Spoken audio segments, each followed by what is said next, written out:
So, do you disagree with the assessment that all this deal really does is reset things to where they were in May before a lot of this trade war began? And now this administration, we're going to go at warp speed over the next 1-2 years, and we're going to get out from under the sword that the Chinese have over us, and they have it over the whole world. U.S. Treasury Secretary Scott Bessent, one of the most powerful figures in Trump's economic team, just went on CNN and accidentally exposed how badly America has been outplayed by China. He didn't even try to hide it. On live television, Bessent admitted that China holds massive leverage over the United States, not just in trade, but in technology, manufacturing, and critical resources that power the entire U.S. economy. He tried to defend Trump's so-called trade deal with China, but under pressure from Jake Tapper, the truth came out. There was no deal, no new agreements, no wins for America. What really happened? Trump backed down from his tariff threats, and China simply went back to doing business as usual. Beijing gave up nothing, while Washington pretended it scored a victory. And here's the real danger. China still controls 80% of the world's rare earth minerals, the essential elements used in all modern technology the U.S. depends on. Bessent admitted that if China restricted exports, it could paralyze America's entire manufacturing system overnight. The Chinese actions on October 8th by threatening the entire world with rare earth export controls that could have slowed down or shut down the Western manufacturing system by the threatening 100% tariffs. Under the IEEPA authority, the president was able to get the Chinese to delay this. So if that's not an emergency, I don't know what is. And just when you think it couldn't get worse, he confirmed what economists have feared. The U.S. is on the brink of a recession. Inflation is eating up savings, mortgage rates are crushing families, and the Federal Reserve is trapped between political pressure and financial collapse. Meanwhile, Trump's government shutdown and reckless tariffs are deepening the cracks. This interview was supposed to show confidence. Instead, it revealed desperation. It proved that the U.S. economy is no longer leading the world. It's struggling to survive. So stay right here. We're exposing every hidden truth, every shocking admission, and every sign of America's fading power. Subscribe now, because what you're about to hear will change the way you see the world. Sometimes the biggest truths in global politics don't erupt overnight. They build slowly, piece by piece, until they can't be ignored. That's what happened when U.S. Treasury Secretary Scott Bessent admitted that America had been asleep at the switch, while China quietly built near-total control over the materials that power modern industry. His statement wasn't just embarrassing. It was a rare moment of honesty about how dangerously dependent the United States has become. These materials, the rare earth elements, aren't truly rare but are extremely difficult to process. They're the invisible foundation of modern life, from electric cars and fighter jets to smartphones, wind turbines, and MRI machines. Without them, the industrial world grinds to a halt. And today, China dominates both mining and refining. According to the U.S. Geological Survey, Beijing controls roughly 70 to 80% of global rare earth processing and most magnet production. In simple terms, the backbone of global technology now rests in China's hands. This isn't a technical hiccup, it's a national security threat. When China restricts exports, it doesn't just slow production. It freezes supply chains that America and its allies rely on. The warning signs appeared in April 2025 when Beijing issued new export licensing rules covering 7 key elements and dozens of magnetic products. It looked like bureaucracy, but it was strategy. Within weeks, industries worldwide felt the shock. European automakers halted production, and suppliers like Bosch scrambled for alternatives. Then customs data revealed something odd. China's rare earth exports surged to 353 tons in June 2025, up 660% from May. It was no accident. By first tightening and then easing supply, Beijing reminded the world who controls the tap, creating panic, then calm, and gaining leverage with every move. Amid that tension, Donald Trump and Xi Jinping announced what the media called a one-year truce. China would suspend its licensing regime. Washington would ease certain tariffs. Headlines framed it as a diplomatic breakthrough. But when your rival holds the keys to your industrial lifeline, a one-year pause is no victory. It's a timeout that benefits the stronger player.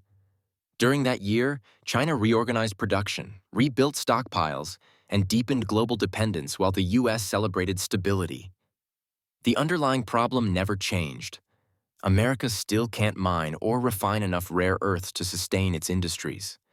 When the truce expires, Beijing can flip the switch again. What was sold as peace was really a breather before the next storm. The reality is simple. If your opponent controls the raw materials, your technological superiority is built on sand. Electric vehicle motors, for example, rely on magnets made from neodymium and dysprosium, both sourced and refined in China.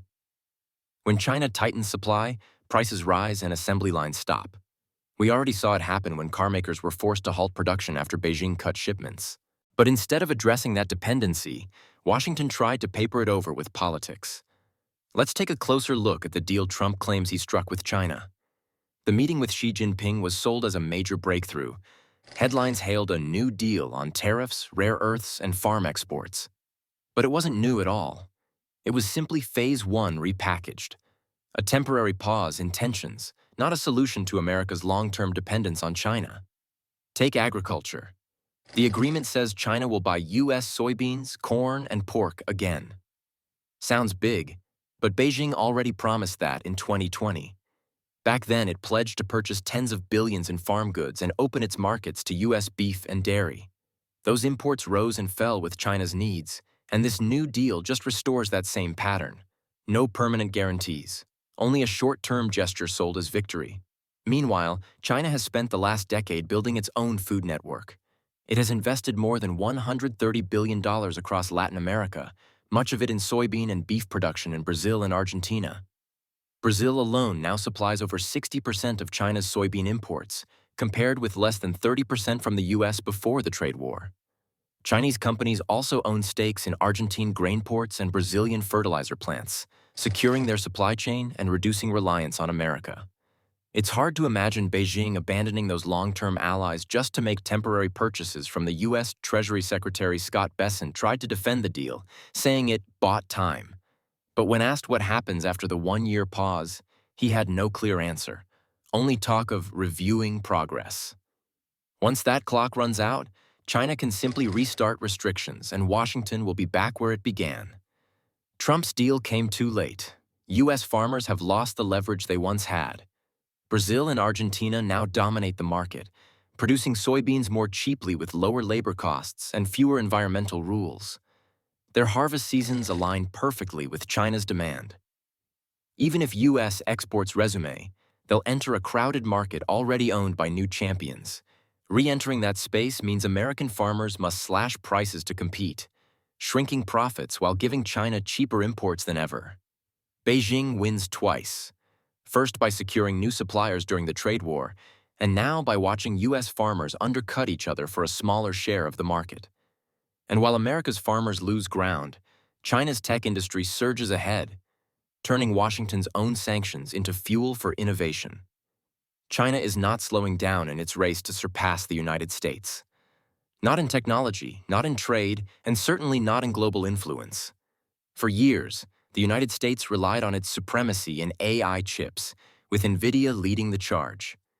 These chips power everything from supercomputers to self-driving cars. But when Washington imposed export bans and limited what kinds of advanced processors could be sold to China, Beijing didn't beg for mercy. It built alternatives. Today, Huawei's new line of AI processors has made China's dependency on U.S. chips almost obsolete. These homegrown chips, though slightly behind NVIDIA's most powerful models, are rapidly closing the gap. The irony is, the so-called watered-down NVIDIA chips that Washington allowed to be sold to China are now considered useless. Huawei's breakthroughs have made them irrelevant. That's not a small setback. It's a $15 billion market lost for American tech giants. China has officially stopped purchases of NVIDIA's downgraded chips, cutting off a major source of U.S. export revenue. In just 3 years, the world's second-largest economy turned a vulnerability into strength, and now it is preparing to lead the next wave of global AI infrastructure. China's Stargate project, which converts entire regions into vast AI computing hubs, is a signal to the world that the country is not catching up. It's preparing to dominate. But perhaps the most alarming front is the financial one.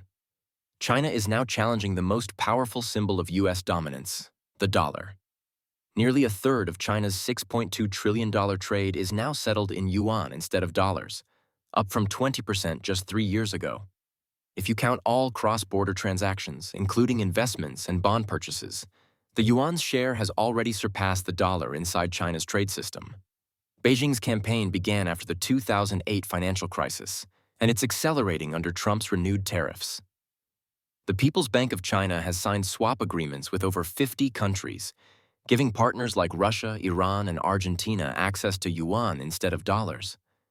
At the same time, Chinese banks have quadrupled their overseas yuan holdings to $480 billion, as nations from Kenya to Kazakhstan now issue debt in Chinese currency. Behind it all, Beijing is building a parallel financial world.